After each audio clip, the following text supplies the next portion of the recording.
Thank you, Mr. President. And let me say to my colleague from the great state of Washington, I do know where Gonzaga is, and I am with you. As a graduate from the law school of Gonzaga, we are going to the Final Four, and this time we are going to win. And I am very excited, and congratulations to the players, the coach, and to everyone at the school.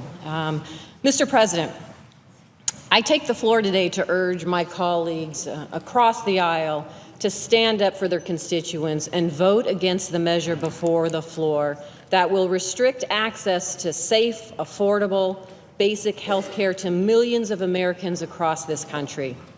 This measure will allow states to discriminate against Title X family planning clinics for no other reason than petty, partisan politics that degrade women's access to health care and turn it into a Republican talking point.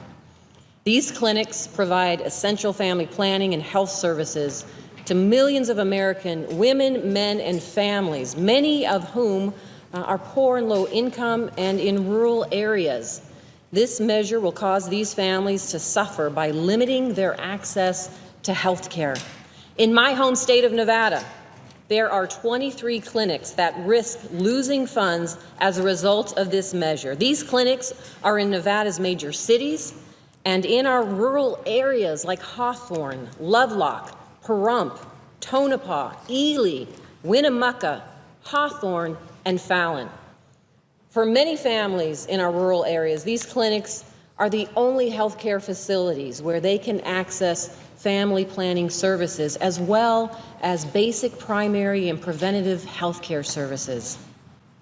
The votes today empower states to discriminate against providers and, in turn, threaten the health and safety of the men, women, and families that rely on these clinics for basic and, at times, life-saving services.